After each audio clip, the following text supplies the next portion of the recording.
Assalamualaikum warahmatullahi wabarakatuh.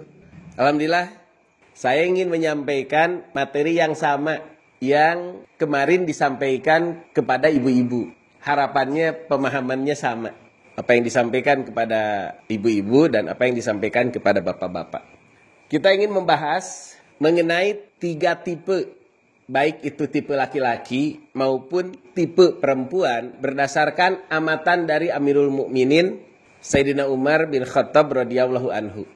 Nah, karena beliau adalah khalifah, beliau adalah negarawan, tentu dalam melihat persoalan rakyat itu memiliki basirah, memiliki pandangan mata batin. Beliau punya basirah, punya mata batin dalam memandang rakyatnya. Artinya beliau mendeskripsikan rakyat Madinah ketika itu. Walaupun boleh jadi setelah 1400 tahun kemudian ada sedikit perbedaan. Ya, mari kita kaji juga beberapa perbedaannya. Sebelum kita membahas lebih jauh, kita akan coba lihat dulu kualitas dari athar ini. Athar ini memiliki banyak riwayat. Yang akan kita bahas adalah riwayat Ibnu Abi Syaibah. Walaupun menurut para ulama, dari jalur ini rantai beritanya dhaif. Namun demikian, ada jalur berita yang lain yang sahih. Sehingga ini menjadi saksi bahwa beritanya benar. Seperti yang diriwayatkan oleh Ibnu Asakir. Dalam riwayat Ibnu Asakir itu sanadnya sahih. Kemudian ada lagi riwayat Ibnu Abi Dunya. Derajatnya Hasan. Wa isnaduhuma yang Ibnu Abi Syaibah dengan riwayat Ibnu Abi Dunya ini dinilai hadisnya menjadi Hasan. Mengapa? Karena walakin min tariqi Ibnu Abi Dunya, dari jalur itu Hasan. Ya, tentu pembahasan ilmu hadis akan berkepanjangan kalau dibahas pada kesempatan kali ini. Namun dengan ada yang hasan dan sahih, maka redaksi Ibnu Abi Syaibah itu menjadi bisa kita jadikan pedoman dan pegangan. Itu secara kualitas periwayatan. Apa yang disampaikan oleh Khalifah Umar ini? An-nisa'u thalathah, bahwa wanita itu ada 3 kategori. Kategori terbaik daripada wanita adalah imra'atun hayyinatun layyinatun afifatun muslimatun. Wanita yang akhlaknya bagus, lemah lembut, pandai menjaga kehormatan, muslimah, penuh kasih sayang, lagi subur rahimnya. Kemudian tu'inu ahlaha 'ala dahr. Dia bisa membantu keluarganya dalam mengelola waktu. Yang mungkin pada prakteknya agak cerewet juga. Belajar, salat, tahajud. Ngapalin Quran, baca Quran. Tetapi dengan demikian, itu sang wanita bisa membantu keluarganya memanfaatkan waktu menjadi begitu produktif, begitu menghasilkan. Wala tu'inu dahro ala ahliha, dan tidak membiarkan waktu menggerus keluarganya. Ya, hari ini kan urusan manajemen waktu ini luar biasa. Kalau kita tidak ada yang ngingetin, tidak ada yang ngerewetin, satu hari itu bisa, waktu itu habis begitu saja. Mungkin di depan TV, mungkin di depan media sosial, dan macam-macam. Nah, yang tipe terbaik seperti ini, wakalama tajiduha. Sedikit yang engkau akan dapati. Ya, mudah-mudahan istri kita itu termasuk golongan yang sedikit tadi. Yang banyaknya kan seluruh dunia. Nah, dari seluruh dunia perempuan, sedikit. Nah, mudah-mudahan yang sedikit itu adalah istri-istri kita. Amin ya rabbal alamin. Ya, kemarin saya sampaikan begitu sama ibu-ibu. Kemudian tipe yang kedua. Kalau yang pertama kelebihannya pandai mengatur waktu, ini tidak memiliki kepandaian itu. Tetapi mampu melahirkan generasi. Tentu saja generasi yang dibesarkan oleh seorang wanita yang afifah muslimah, juga akan banyak mendulang hikmah dalam perkembangan hidupnya. Thaniyah imra'atun afifatun muslimatun innama hiya wi'aun lil waladi laisa indaha ghaira dzalik. Dia punya akhlak. Dia bisa menjaga harga diri dan muruahnya, martabatnya. Dia pun bagus dari sisi keislamannya. Namun tidak seperti yang pertama. Ini bisa melahirkan. Dan tidak ada keutamaan yang signifikan kalau bahasa sekarang selain itu. Tapi yang namanya afifah muslimah, tentu anak-anak yang dibesarkan oleh wanita yang akhlaknya baik dan keislamannya bagus, mereka beruntung punya ibu seperti itu. Kemudian yang ketiga, ini Gullun kamil yaj'aluhallahu fi unuki may yasha'u wala yanzi'uha ghairuh. Saya coba sebelum saya juga diskusi dengan beberapa ahli bahasa. Ada yang sekarang juga sedang menempuh doktor untuk ahli bahasa. Saya kaji dari beberapa ustadz yang menerjemahkan athar ini. Unik saya lihat, penterjemahannya agak sedikit beda. Kalau ini di dalam Nisa Usunnah, menerjemahkan seperti ini. Gullun qamilun, itu dimaknai mengikat dan melekat. Karena gulun itu maknanya juga borgol. Qamil itu, kalau makna bahasa itu, kutu. Ya kutu yang melekat pada rambut. Tetapi dimaknainya sebagai kesetiaan. Makna positif. Artinya ada wanita yang mungkin bahkan tidak bisa melahirkan anak. Tapi modalnya itu setia. Pokoknya ini mah setia saja. Ya berarti kan tergantung suaminya. Tapi dia setia. Yang Allah jadikan dia berada di leher orang yang Allah kehendaki. Tiada yang bisa melepaskannya kecuali Allah sendiri. Begitu sangat setianya. Itu dalam artian yang positif. Tetapi juga ada makna negatif. Kalau ini memaknainya negatif. Gulun itu adalah borgol, belenggu. Hidun sama tali pengikat. Kamilun kutu itu dinyatakan sebagai wanita yang buruk akhlaknya bagaikan belenggu dan kutu yang Allah jadikan mengikat.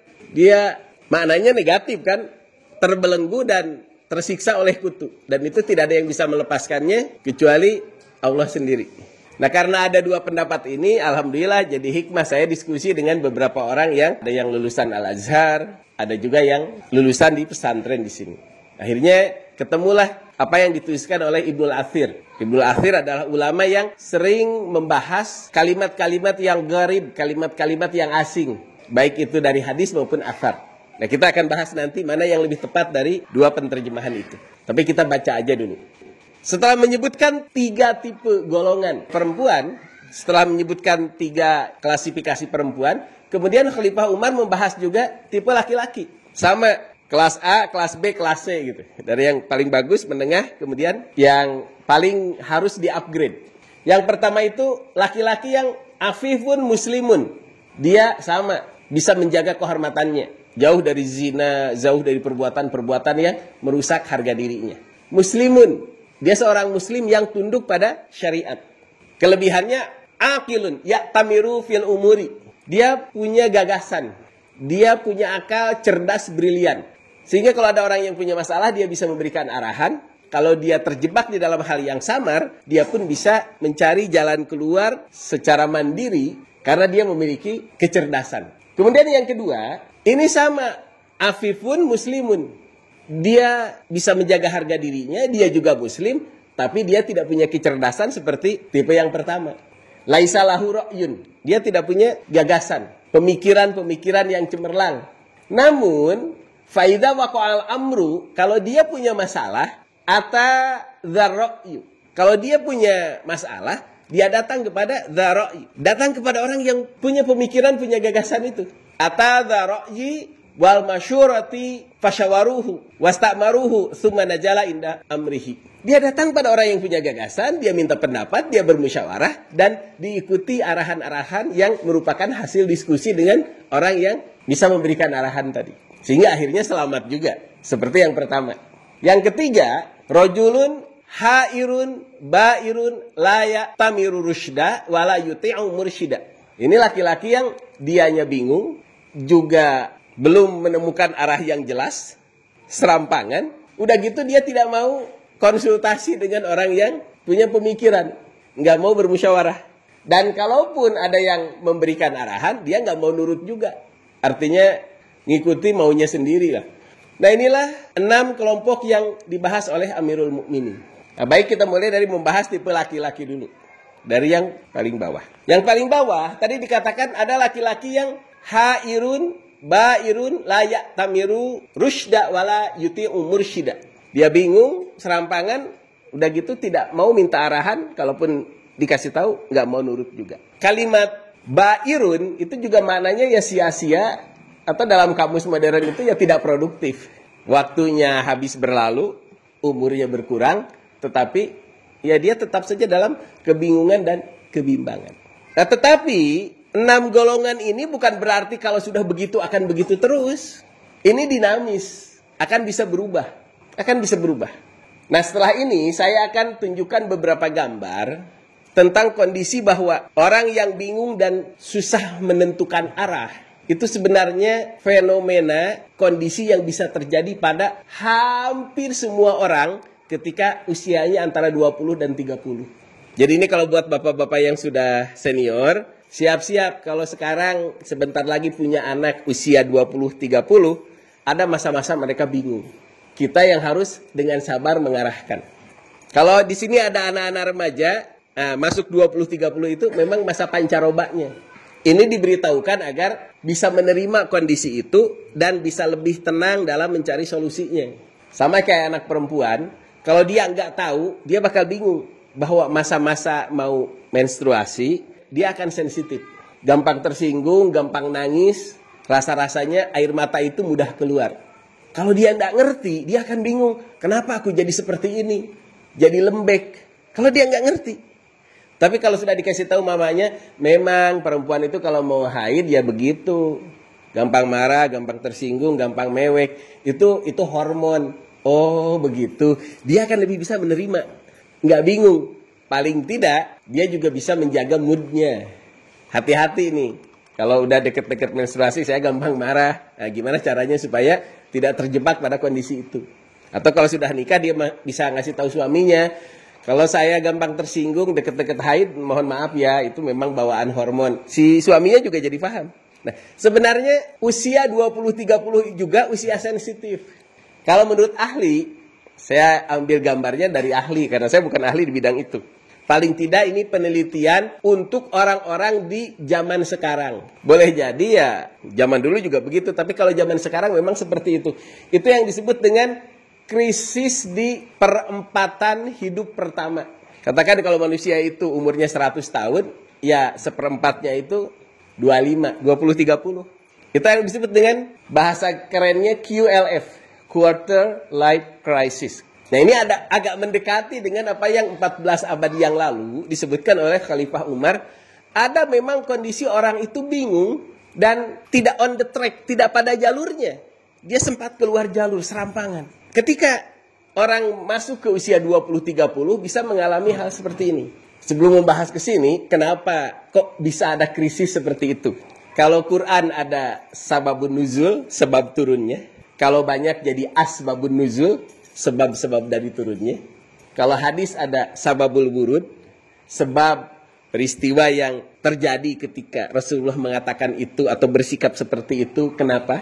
Nah, krisis usia 20-30 itu juga ada sebabnya. Sebabnya kira-kira seperti ini.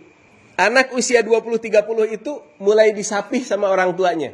Tidak lagi dikasih jajanan, dikasih ongkos seperti pada waktu dia sekolah di SMA atau perguruan tinggi. Dia udah mulai disapih.